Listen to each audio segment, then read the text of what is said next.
บัดกระดูกจุ่มเรียบสู้ของคนออกนี้จุ่มจุ่มมือหนึ่งขยมบัดในกันลึกคล้ายๆក្នុងការប្រើប្រាស់កម្មវិធី Microsoft Word បាទអញ្ចឹងប្រធានបទយើងថ្ងៃនេះនិយាយអំពីមុខងារ Auto Save នៅក្នុងកម្មវិធី Microsoft Word អត្ថប្រយោជន៍របស់វាគឺជួយយើងក្នុងការរក្សាឯកសាររបស់យើងដោយយើងមិនបាច់ចាំ save ដូចថាយើងកំពុងតែធ្វើឯកសារយើងកំពុងតែធ្វើស្រាប់តែដាច់ភ្លើងអីចឹងទៅជាធម្មតាបើសិនយើងអត់បើកមុខងារ Auto Save ហ្នឹងទេគឺធ្វើឲ្យឯកសារយើងបាត់ហើយតែនៅពេលដែលយើងបើកមុខងារហ្នឹងគឺវាជួយយើងទោះដាច់ភ្លើងក៏ដោយក៏ឯកសារយើងក៏នៅអាច recovery ទាញយកមកវិញបានដែរ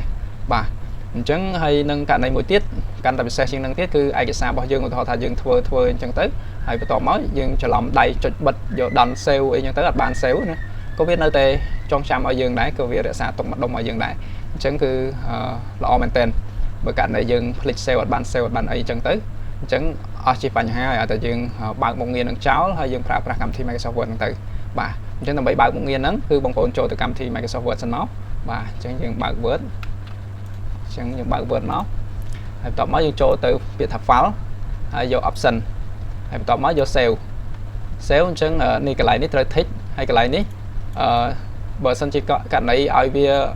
នេះ Auto Save ឲ្យវាឆាប់ Save អញ្ចឹងយើងកុំដាក់យូរពេកយើងដាក់តាមនាទីដែលយើងនេះទៅបើសិនជាខុសគ្នា1នាទី2នាទី5នាទីអីចឹងទៅអញ្ចឹងគឺវានេះដែរឯកសារយើងឧទាហរណ៍យើងធ្វើបានច្រើនដែរហើយវាដាច់ភ្លើងដាច់អីទៅអញ្ចឹងទៅយើងអត់បាន save វាខាតអញ្ចឹងយើងដាក់នាទីហ្នឹងឲ្យតិចមកបាទដាក់តែ1នាទីដូចខ្ញុំអញ្ចឹងទៅ default វាប្រហែលជា10នាទីទៅ5នាទីអីហ្នឹងឯងបាទអញ្ចឹងហើយមួយទៀតគឺ tick នេះអាហ្នឹងចំណុចដែល auto save យើងវាយទៅអត់បាន save អីអញ្ចឹងវាដាច់ភ្លើងគឺវាជាប់ auto save ហ្នឹងតែបើយើងអត់ tick ចេះគឺអត់ជាប់ទេអញ្ចឹងយើងអាចទាញឯកសារយើងមកវិញទេហើយមួយទៀតនេះតើតើនឹង keep the last auto recover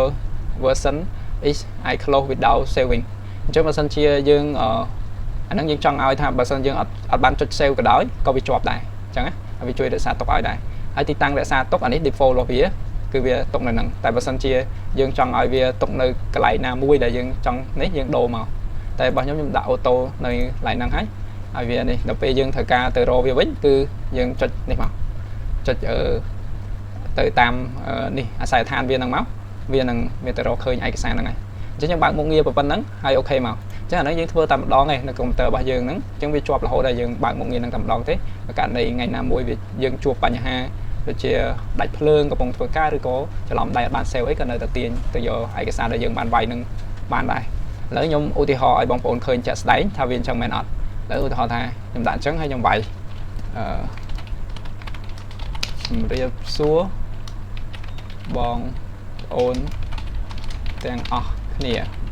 បាទអញ្ចឹងឧទាហរណ៍ខ្ញុំវាយបានប៉ុណ្ណឹងខ្ញុំច្រឡំដៃអត់បាន save